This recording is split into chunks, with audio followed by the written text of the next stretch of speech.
This is Unhustling with Luis Baez.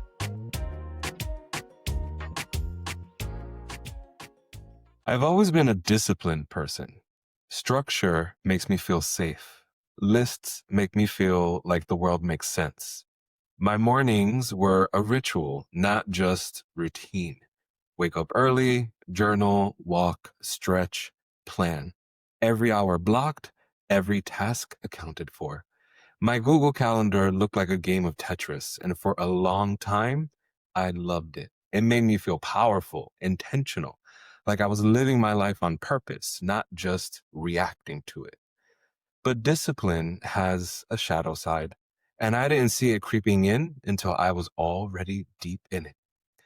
At some point, the rituals stopped feeling sacred. They started feeling punitive. If I skipped journaling one morning, I'd scold myself. If I missed a walk, I'd feel guilty the whole day. If I didn't finish everything on my to-do list, I told myself that I was behind.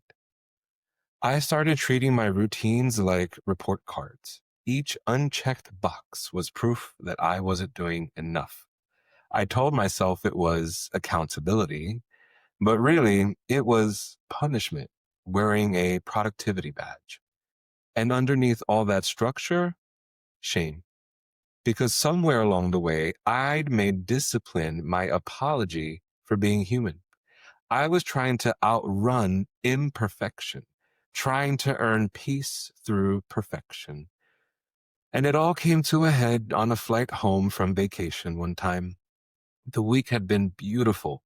Ocean air, quiet mornings, no notifications. But the second I buckled into my seat on that plane, I felt that old twitch, the urge to check my inbox, to open my notes app and plan my comeback. I told myself I was just getting organized. But then something cracked open. I started crying quietly behind my sunglasses because I realized two things. One, I wasn't fully present for my vacation. The whole time, I've been worried about what my inboxes looked like. And two, I was dreading going back to work. Not all of it, but one client specifically. A client I'd signed because I'd hoped they'd turn into a bigger partnership, but the truth was they weren't people that I wanted to grow with.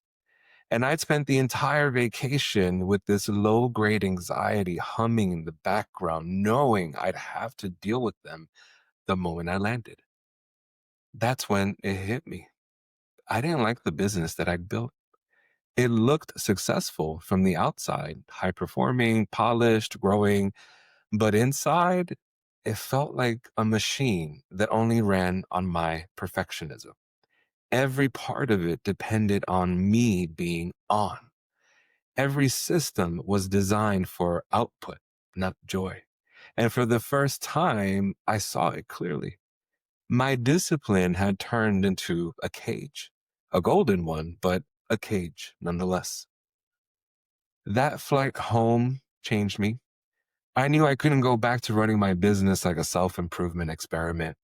So I started to rebuild my relationship with discipline, this time with softness. The first step was admitting that I couldn't do this alone. As founders, we love to glorify independence, but that I got it mentality, it's just isolation in a power suit. So I joined a small group coaching program with other consultants, people who actually get it, people who wrestle with the same ambition, the same anxiety, the same desire to be both excellent and at ease. And one day, another entrepreneur in the group broke down in tears. They were frustrated, good at what they do, but too tired to grow their business, too exhausted to find new opportunities. And in that moment, I realized my experience wasn't unique. I wasn't the only one who built a business on discipline that had turned into self-punishment. And I couldn't go any further alone. That group became one of the most healing parts of my business. Every week we'd go through the numbers together, not as judgment, but as reflection. What's working, what's not, what needs love, and what needs letting go. And in that circle, I stopped being a soldier of my own standards and started being a steward of my own success. Because now my discipline is shared, it's supported, and it's seen. And here's what I've learned: discipline without grace becomes domination. And domination, even when it's self imposed, is still a form of violence. So now I treat my systems like relationships. They have to feel reciprocal. If a system drains me, I redesign it. If a habit shames me, I retire it because I refuse to build my next level of success on self harm. Unhustling is brought to you by bookedbusypaid.com, the home of systems that support your sanity. If your business is scaling faster than your energy, it's not a motivation problem, it's a systems problem. At bookedbusypaid.com, I partner with founders to build the structure that turns chaos into clarity and growth into peace. Because building a business you love shouldn't cost you the life you're trying to protect. Visit bookbusypaid.com to start freeing up your time today. Now I want to leave you with a few questions, the same ones that guided me out of that cage. Take a moment to really reflect, talk it out loud in the car, in front of the mirror. Be weird. Be weird, but be deep.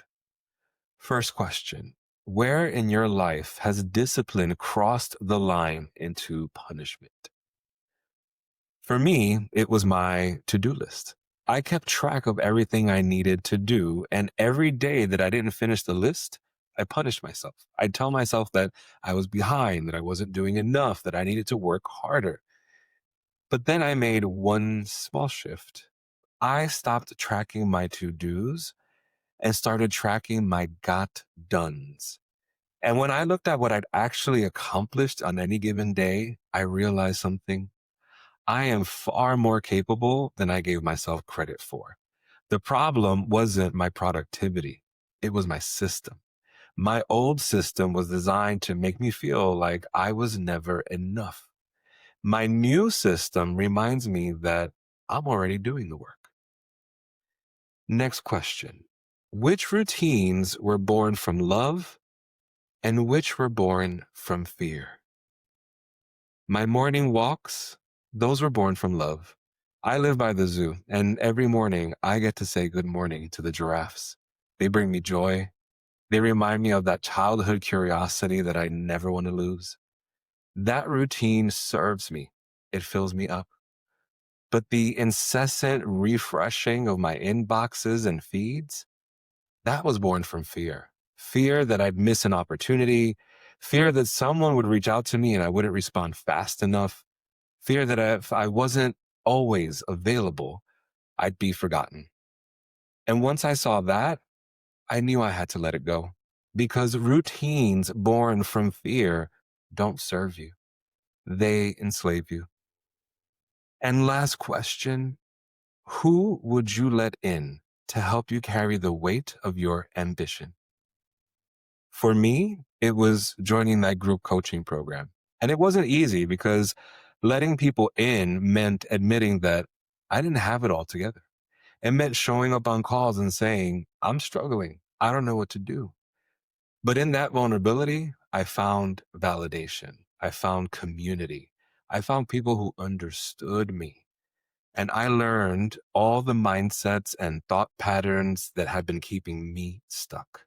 I couldn't see them on my own, but when someone else named them, I finally understood. And that's when the real shift happened. One of the first things I redesigned was my outbound prospecting flow. I built a system that worked, but it was exhausting. It required me to be on all the time. So I asked myself, how do I make this sustainable without compromising the high touch experience my clients have come to expect? And I redesigned it. I built in breathing room. I automated the parts that didn't need my personal touch. And I made it work for me instead of the other way around. And you know what? My clients didn't notice a difference in quality, but I noticed a massive difference in my energy because the system wasn't draining me anymore. It was supporting me. Discipline built the foundation of my success, but grace built the life around it.